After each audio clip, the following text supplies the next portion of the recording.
Hey everybody, and welcome to Slasher Quest, the show where I take you on my journey through the 1980s slasher movie catalog, one film at a time. Last week, we talked about April Fool's Day. This week, we're going to talk about another fun one, and that is Hello, Mary Lou Prom Night 2, which I watched this time on Laserdisc. It is a fun entry, much different than the original one, and different from the ones that followed as well. Um, man, I can't wait to get into it. It's just such a crazy, off the wall, ridiculous, almost borderline so bad that it's good slasher. So, without further ado, let's just jump right into it.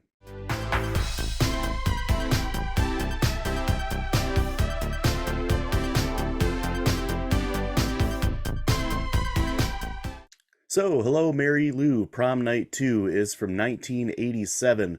It is directed by Bruce Pittman, and the plot for this one is 30 years after her accidental death at her 1957 senior prom, the tortured spirit of prom queen Mary Lou Maloney returns to seek revenge.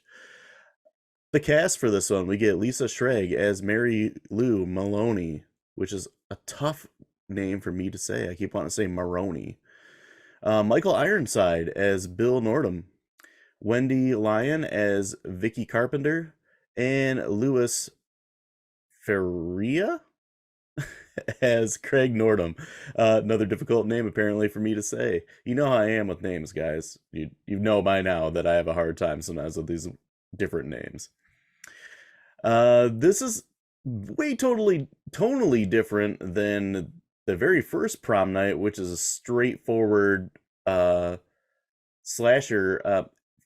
In one of the earlier ones in the genre, very slow, and it's just not a movie that I really fully enjoy. I still go back and watch the original one, and you guys know I love Jamie Lee Curtis, so I'll watch any movie that has Jamie Lee Curtis in it, especially a slasher. So it has that rewatchability for me because of that, and the addition of Leslie Nielsen is also great. Big Naked Gun fan, so it's always nice to see Leslie Nielsen in anything. So jumping right into this movie, it is rather bizarre at times, and just the way it starts off. They show like the prom from the 1950s, and Michael Ironside at the time. They show him, and he's supposed to be like a teenager, and he totally looks way older than even 18. But he wants to get back at Mary Lou because she is like off making out with some other dude and hammering vodka. And Mary Lou is definitely the quote unquote bad girl, especially for the 1950s. She would be seen as like a witch almost.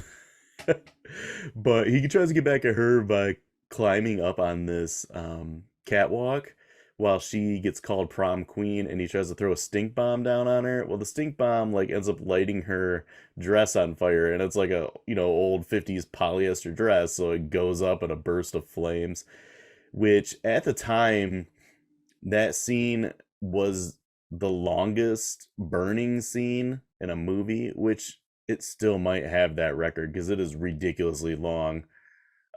Pretty frightening, actually. So this obviously causes Mary Lou to die.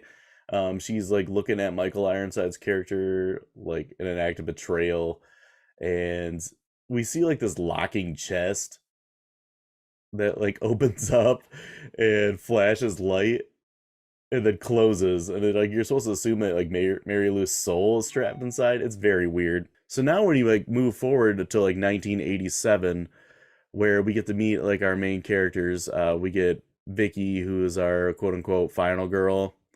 Little interesting twist on that one, but we'll get to that. And they're talking about getting ready for prom and all that kind of stuff. And we meet some other characters. There's Jess, who is Vicky's friend. She finds out she's pregnant. She starts like fiddling around with the crown, like the prom queen crown, and once she like removes one of the jewels that like basically summons Mary Lou, we see the chest again and all that. Then we get like our first kill. It's pretty quick, and that's Jess. You don't know really what's gonna happen because like we get like a cord wrapped around her neck, and there's like papers flying everywhere. We see like this big paper cutter in the arms going up and down. Um, and you're like, oh man, they're gonna lop her head off with a paper cutter, but it's like it takes a turn really quick where all of a sudden like this cape comes down, wraps around her neck, and then hangs her from a light fixture, which is really disturbing. Uh, but I don't know, that paper cutter, that was such a tease, and that would have been just incredible. And then her body ends up flying through a window. Like if that wasn't overkill enough, we hanged a pregnant girl, and then she gets thrown out a window. Shortly after that, Vicky starts having like these weird dreams of Mary Lou, and it's obvious like she's got a connection, and Mary Lou's like basically trying to possess her. We get like this crazy, creepy looking, like carousel style rocking horse in her room that like starts coming alive and like sticking out its tongue and looking at her. It's super freaking creepy.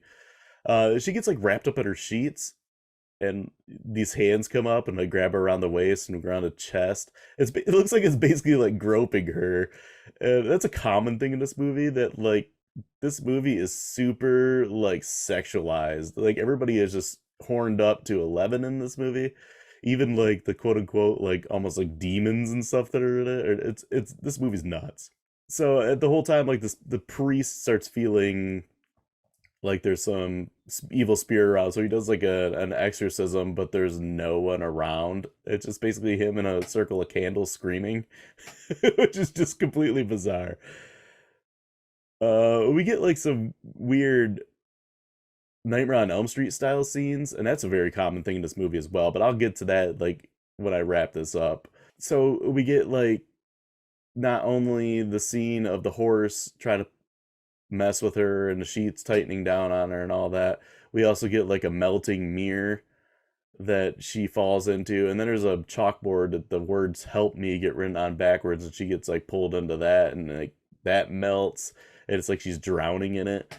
This all leads up to like her being possessed by Mary Lou, which is an interesting take. Now that she's like fully possessed by Mary Lou, we get Vicky going to the confessional, and she's like speaking in Mary Lou's voice and saying like all this crude stuff to the priest, who was one of the students at the school back then. He realizes what's going on. Mary Lou, as Vicky, blows like through the confessional and stabs the priest in the face with a crucifix to kill him. And that one's like super intense as well. And then like the next day, Vicky shows up, and she's full on Mary Lou. She's dressed like her from the 50s, shows up, and she's got like this new confidence, and everybody's like turning heads to look at her like, oh, who's that? Like, what is going on with Vicky? So she just like exudes this total I would say Chad energy, but it's a girl, and I've heard the name Stacy used for a Chad, so she's full on Stacy mode in this. Shortly after that, we get like the scene in a locker room where like her friend Monica's in the shower. This is where we get our long gratuitous nude scenes. Vicky walks up, they're both naked in the shower, and she's like talking to her, and then she starts like lightly pecking her on the forehead, on the cheek, on the nose, and like Monica laughs at first, but then Vicky tries to make out with her, and she yells at her and runs away, and it's so ridiculous. And this whole time, like she's like, "Oh, leave me alone, Vicky," and Vicky's walking after her, just butt naked, and it's like lingering shots. Like this is borderline softcore porn at some points. Um, so she chases her down. Monica hides in a locker, and then Vicky crushes the locker. We get like the sludge that comes out, and it's just the effect is super cool, and the death is just gruesome. Very imaginative, which is kind of impressive for the genre, because so many things have been done that, as far as I know, hadn't been done before that. It probably has been done afterwards, but still very cool.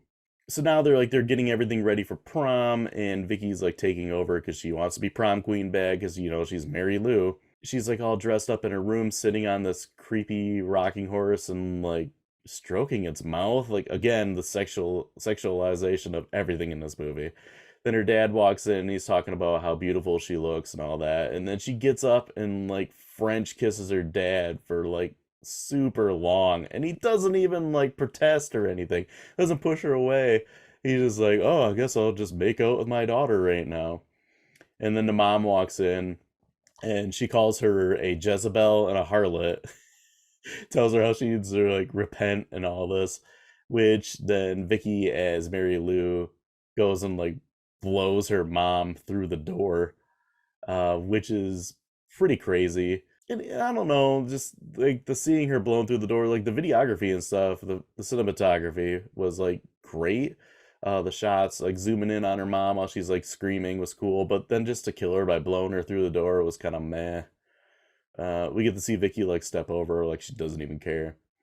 Now she goes to prom, and we get this guy named Josh. He's trying to like fix the votes for the snooty preppy girl to win, and Vicky as Mary Lou realizes it, and then like flashes up on the screen that he's dead wrong, and then he gets electrocuted in amazing fashion by the computer, and it's so corny 80s like CGI effects that are just hilarious.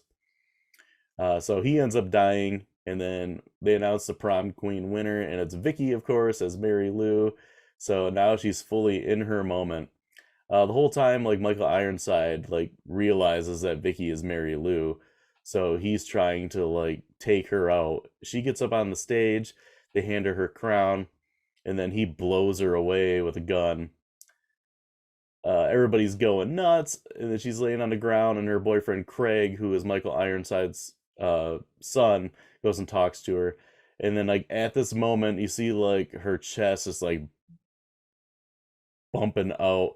All of a sudden, Mary Lou just like emerges from her, and she looks like one of the demons from the movie Demons, if you've ever seen that. Amazing movie, by the way. So she, it's like her flesh just slowly appears. Like she pops up looking like a skeleton with like rotting flesh on it. And then she looks like, Mary Lou burnt, and then she slowly like looks more and more pristine. And during all this craziness, Kelly, the preppy girl who is like Vicky's enemy, gets impaled by a neon sign, which is hilarious.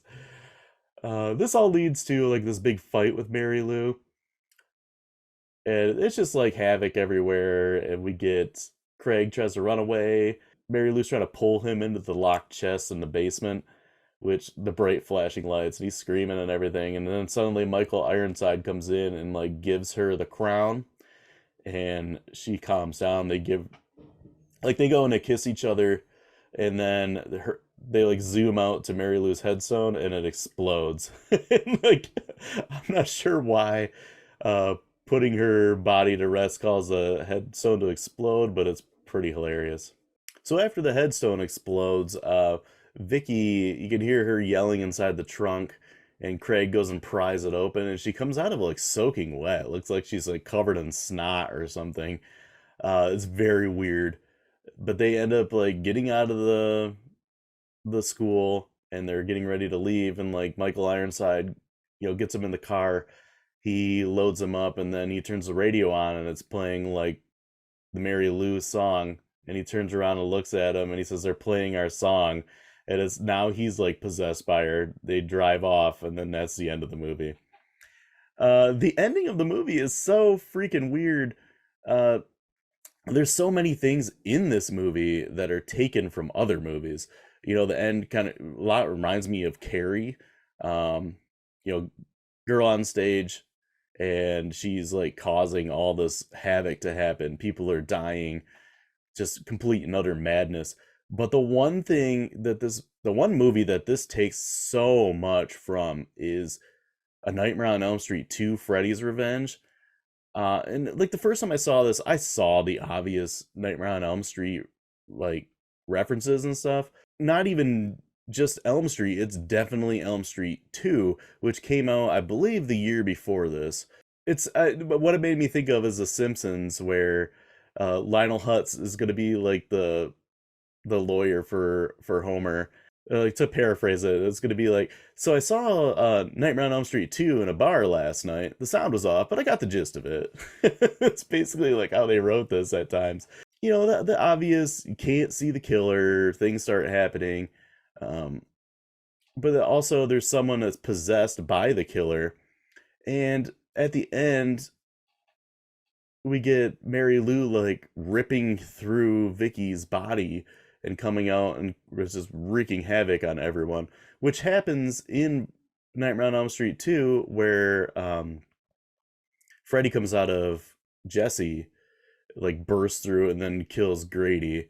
So it's very reminiscent of that. There's so many things where this is kind of at times an Elm Street knock, but all in all, this movie is like it's so ridiculous and over the top and over sexualized. So everybody's like super horned up. And there's so many bizarre things that happen that it's entertaining as hell. I've seen this quite a few times. I mean, I used to have it on VHS. I ended up selling it, but like I showed and behind me here, I got it on Laserdisc, so it was a fun time to watch it. There's just so many things. Like there's a prolonged shots of full on nudity that are just so like bizarre. Like whose choice was that? Was it the director? Was it the producer? Was it the actress? Did she just want to be naked the whole time? Because she comes off as like a good girl at the beginning, but then, she gets possessed by Mary Lou and starts acting very promiscuous and just wants it all the time, which is hilarious. So many like weird things too with the rocking horse. The rocking horse is just disturbing, which I know they like spent tons of money on that when they did like some reshoots and like add-on stuff. And that's the reason this was never supposed to be a prom night movie. It was originally shot as The Haunting of Hamilton High, all planned out that way, and then they shot the whole thing, and then they ended up like tying it together with Prom Night because the producer wanted to make it part of the franchise and start a sequel because of the popularity of the original Prom Night. So then they like added additional things, naming the school the same name, and the line of "It's not who you go with, it's who takes you home," which is from the original Prom Night as well. So loosely tying it in. It has absolutely nothing to do with the first one, and I actually like this one better. This is my favorite of the series. This series is truly bizarre because the third one is incredibly comedic. Whether that's a good thing or not, I'll let you guys decide. I'm not a fan. Then Prom Night 4 is pretty formulaic and it doesn't do a lot of things that make it stand out from the pack. I enjoy it as well, but it's not anything amazing. My love for it might be stronger than a lot of people's. Let's just say that.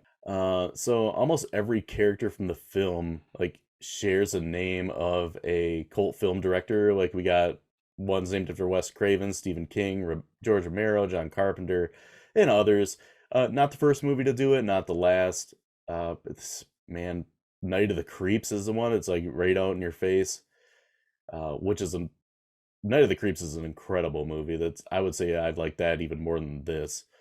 But let's just get right into the grade here because you guys know my grading system by now. So the special effects I gave a 7. I thought they were handled pretty well. There's a time where Mary Lou is like going crazy and you can see like the prosthetics pulling away from her neck, so that's a little shoddy, but the kills are pretty cool. The acting I give it 8 because I thought everybody did a pretty good job. It's amazing because the movie is so campy and crazy, but the acting quality is like top notch. Like Michael Ironside was great, and the girl who played Mary Lou did a good job. The girl who played Vicky did a pretty solid job. There's really no one that's bad in it. The plot I give a 5. It's like I said, it's heavily derivative of Nightmare on Elm Street and a few other movies. I mentioned Carrie as well. It's nothing really new here, but it moves along good and like you understand what's going on. It's easy to figure it out. The ending I give a 5 just because it's completely wacky with the exploding headstone and like Vicky coming out of the trunk all gooey. The killer I give a 7 because I thought Mary Lou was pretty cool. Her personality was really cool, and she's just brutal at times. The kills I gave a 6. There were some cool ones in there. Other ones that kind of left me wanting more, like Jess's death. I wanted to see more. I was hoping for that paper cutter because that would have been really crazy. On a replay value, I gave a 7 because I love this movie. It's fun. I guess, at times, like, I might not want to watch it, but I mean, I couldn't give it a 10 because of that. But I feel like a 7 is definitely what it deserves. But yeah, in conclusion, if you guys have never seen this movie, I suggest you watch it. It is a lot of fun. It's crazy.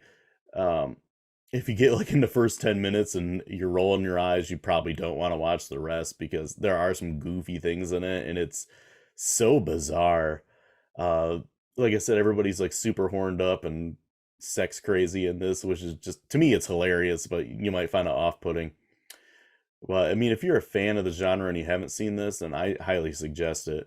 Like I said, it's my favorite of the series. I think it's leaps and bounds better than the original. It's not as slow and as dull as the original, which is sad because it does have Jamie Lee Curtis in it, and she's amazing and everything.